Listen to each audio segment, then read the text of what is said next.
Hi, Assalamualaikum warahmatullahi wabarakatuh. My name is Muhammad Harith bin Roslani. Here is the video presentation for my research proposal. Okay, as you can see in the slide, okay, this is my research topic, which is the evaluation of the antimicrobial properties and phytochemical analysis of the SCORODOCARPUS borneensis KULIM fruit extraction by using different solvent. Okay, here is the content what I'll cover in this presentation, chapter 1 until 3, introduction, literature review, and methodology.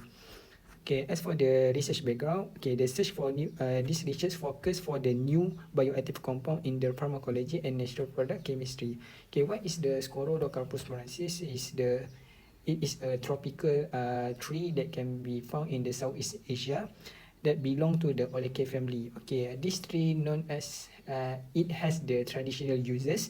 That it can treat for the digestive disorder as the antioxidant, wound healing as the antibacterial or anti-inflammatory, and as the analgesic.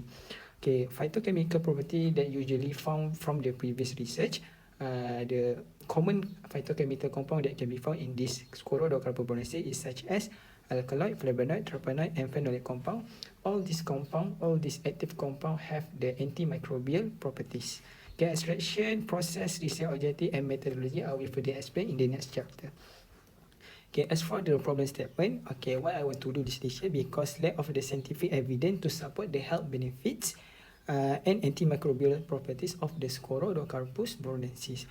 Also for the drug resistant, okay, many nowadays there is some issue which the antibiotic not effect for the antimicrobial as the antimicrobial drug. So with this research, it can offer a new potential for the antimicrobial drug by using natural product. Besides that, I want to know what is the specific plant chemical that responsible for the antimicrobial effects.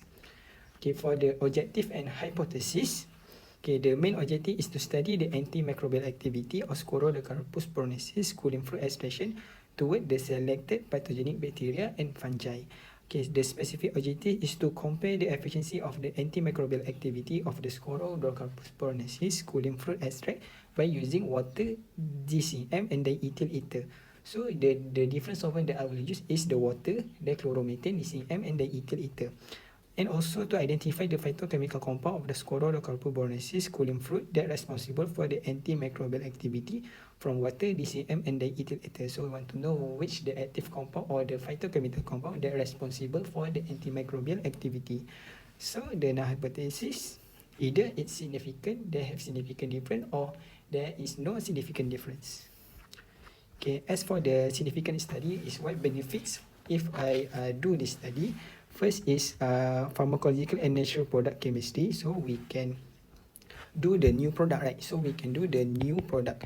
Okay, second is to preserve the traditional knowledge, which most of people claim that this tree have the health benefit. So we can support them with the scientific evidence. Okay, advancement in natural product chemistry. So we can use as I mentioned before, as the drug resistant, many of the antibiotic now cannot use as the antimicrobial drug, so we can do the new drug from the natural product. Improving the extraction process, so we want to know either which the extraction method have the best extraction to have the antimicrobial activity. Okay, addressing the antibiotic resistance and for the social and economic implication. Okay, here is the chapter 2, the literature review. Okay, this is what subtopic that I will cover in the chapter 2. Okay, first is the botanical description and geographical distribution of the Scorodocarpus borneensis. Okay, Scorodocarpus borneensis overview. Okay, this tree can reach up to the 40 meter in height and have the diameter of the trunk about 80 centimeter. The bark exhibit distinct appearance with grey to dark red or brown color, and it also have white flower and green leaf. Okay, the fruits is round and have the diameter about 5 cm. Okay, this is the taxonomy and name for the Scorodocarpus borneensis. Okay, and the geographic range and habitat of this tree, we can find this tree in the Southeast Asia, including the Thailand, Malaysia, and also Sumatra, and various parts of the Borneo, including Sabah and Sarawak. Okay, next is the traditional uses of the Scorodocarpus borneensis. Okay, as you can see here, for the for the bulk extraction, it have the potential for the antimicrobial properties, and it also benefit for the digestive benefit from the leaf extraction, also respiratory properties or respiratory benefit from the fruit extraction. Okay, it also can use as in the culinary culinary field, because it have the properties for the preservative of the food. Okay, next is the phytochemical constituents in the Scorodocarpus bornensis and their potential health related properties. Okay, what is this? Is the what common phytochemical compound from the previous research can be found. First is the flavonoid. Flavonoid can found in the leaf, bud and fruit extraction. Okay, the benefit of the flavonoid is as the antioxidant property, combating oxidative stress and related disease. Okay, next is the phenolic compound including tannin and phenolic acids. Okay, what benefits of this active compound is for the antioxidant, anti-inflammatory, antimicrobial properties.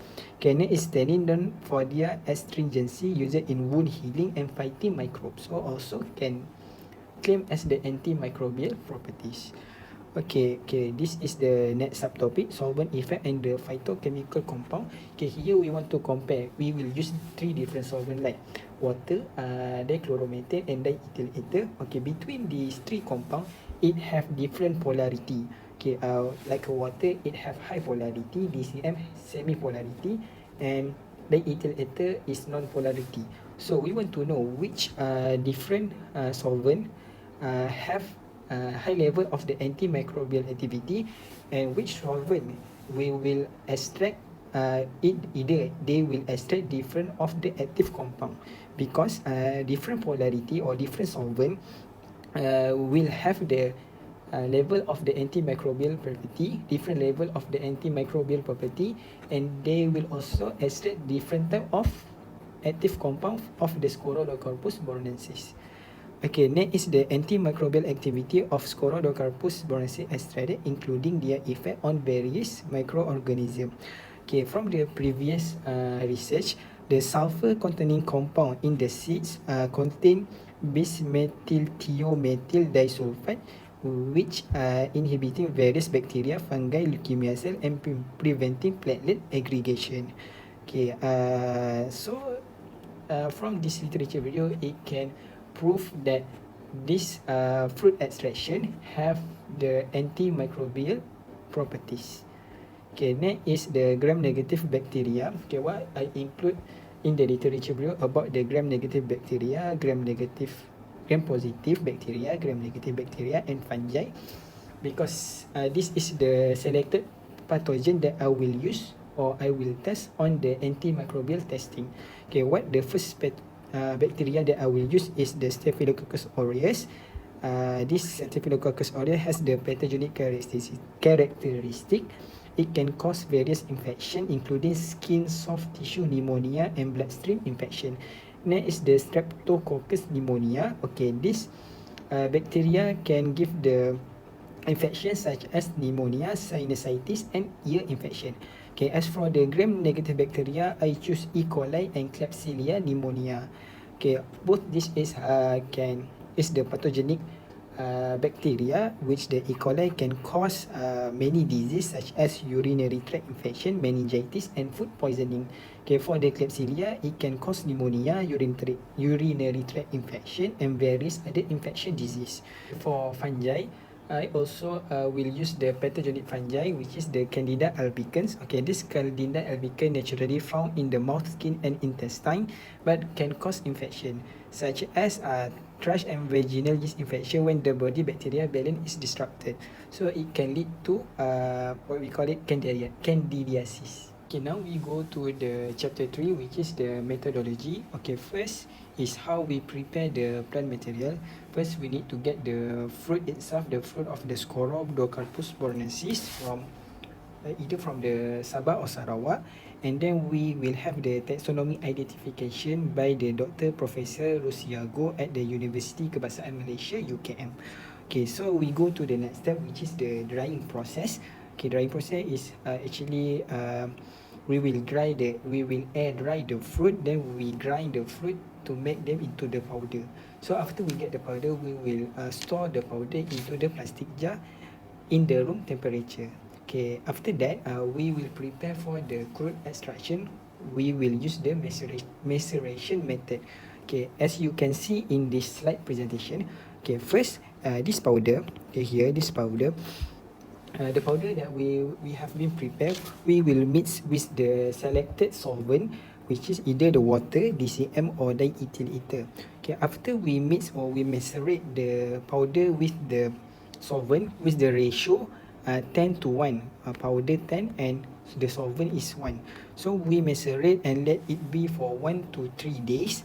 After that, after 1 to 3 days, we will filter the mixture, the solution, with the number 1 Wattman filter paper. Okay, after we'll filter the mixture, we will get the crude, but this crude still not concentrated yet.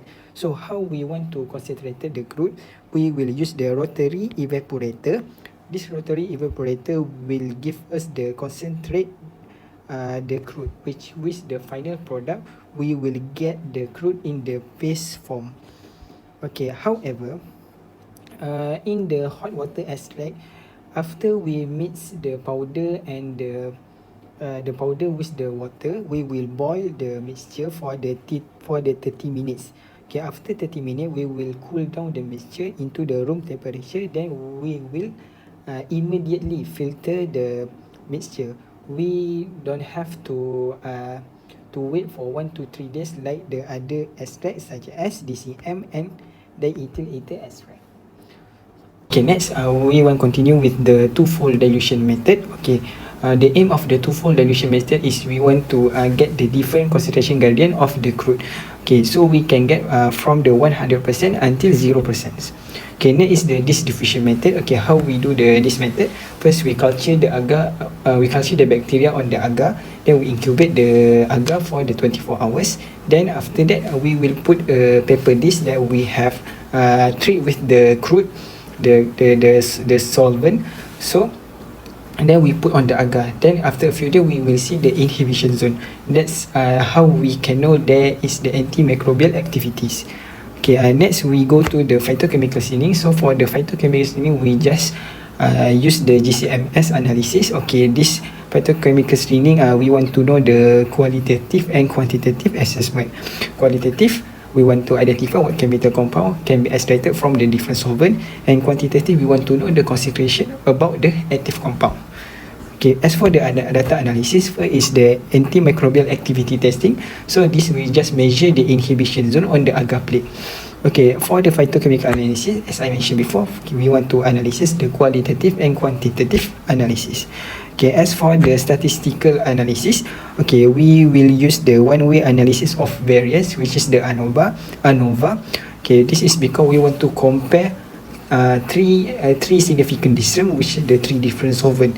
After that, we will further continue. If there is significant difference, we will continue with the Tukey test. Okay, the function of Tukey test is we want to know, we want to pinpoint where the significant difference exists between the solvent pairs. Okay, this is my reference for my research proposal, and I think that's all from me, and thank you.